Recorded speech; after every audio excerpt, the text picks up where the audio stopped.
Conferenza con anche contributi dall'estero, perché ci pareva importante, dopo la pubblicazione del nuovo regolamento europeo sui crediti di carbonio, dare dei dati reali derivanti da sperimentazioni serie per riuscire a definire bene gli standard per questi crediti di carbonio, basarli sulla ricerca, sulla scienza e non sulle chiacchiere. E quali miglior dati per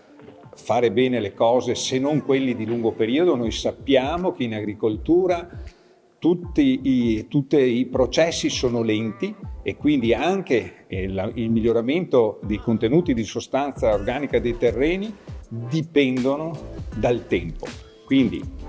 dobbiamo capire quali sono le pratiche agricole che effettivamente nel lungo periodo riescono a incrementare il livello di carbonio, e lo possiamo solo vedere con prove serie, fatte bene, con protocolli ben seguiti nel tempo e che durano anni.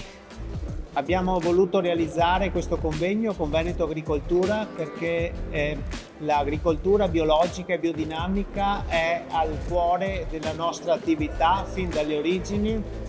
Purtroppo però nonostante il fatto che gli agricoltori biologici e biodinamici sono i custodi del nostro pianeta,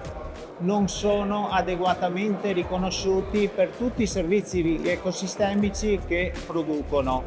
e quindi riteniamo che sia venuto il momento, e la scienza oggi dà anche l'opportunità per misurare. Ci sono dati di lungo periodo che confermano l'utilità e il supporto che questi servizi ecosistemici producono per l'ambiente, ed è venuto il momento anche di dare un corrispettivo valore economico e un riconoscimento agli agricoltori per tutti questi servizi che essi ogni giorno producono.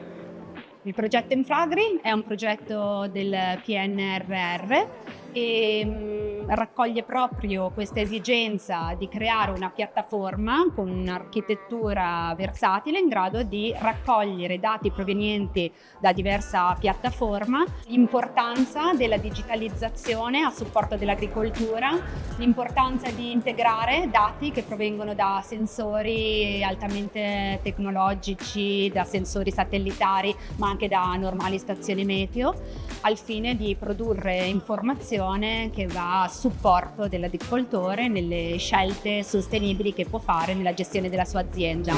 Quello che cercavo appunto di mostrare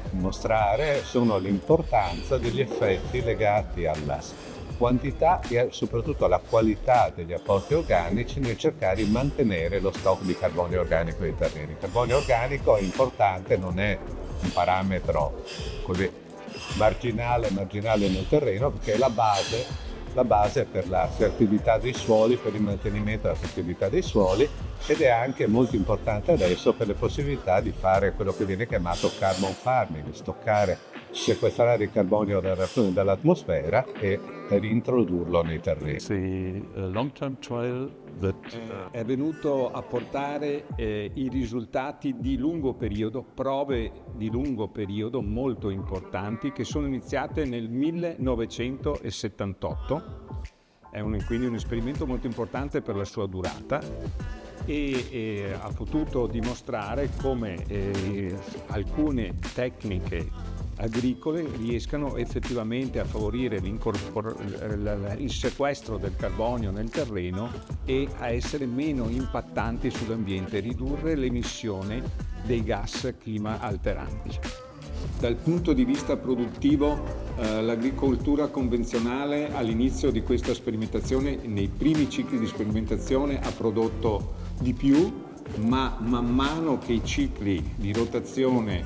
sono andati avanti, questa differenza si è ridotta e mediamente oggi ha presentato che è un dato che si attesta attorno al 15%. Dall'altro lato però la biodiversità del terreno, la sostanza organica del terreno, in generale l'impatto anche in termini di gas climalteranti è stato molto inferiore con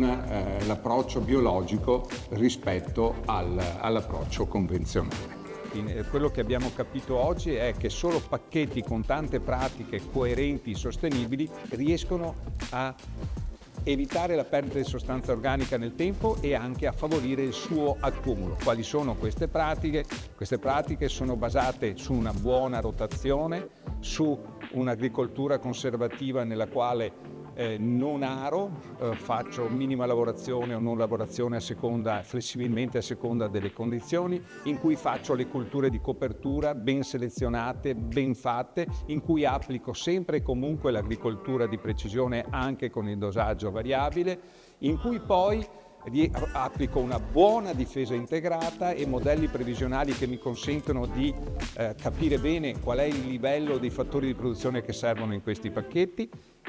Tutto questo serve a bloccare la perdita che vediamo in modo inequivocabile nei terreni assoggettati alle tecniche convenzionali. Se poi voglio accelerare il recupero del carbonio, dopo aver bloccato la perdita, abbiamo visto come l'agroforestazione e l'apporto di sostanza organica di qualità possono aumentare, accelerare l'accumulo di carbonio nei terreni, quindi creando ancora più velocemente crediti di carbonio. L'agricoltura biologica e biodinamica incrementano in maniera significativa il carbonio organico del suolo. Quindi nel momento in cui questo è un valore, perché rimane nel suolo, quindi riesco a immagazzinare il carbonio, il concetto successivo è a livello europeo. Stanno lavorando su una nuova normativa che è stato in realtà il regolamento che è stato approvato a dicembre del 2024 e come poter fare in modo tale che questo credito del carbonio diventi effettivamente valorizzato. Si entri in un meccanismo di credito volontario del carbonio e il bene che l'agricoltura biologica e biodinamica fanno sul terreno e quindi questi servizi ecosistemici, tra cui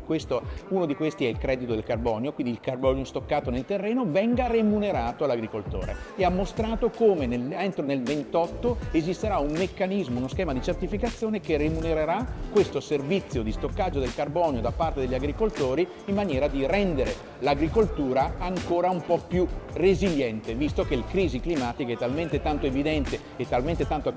drammatica che deve preoccupare tutti noi.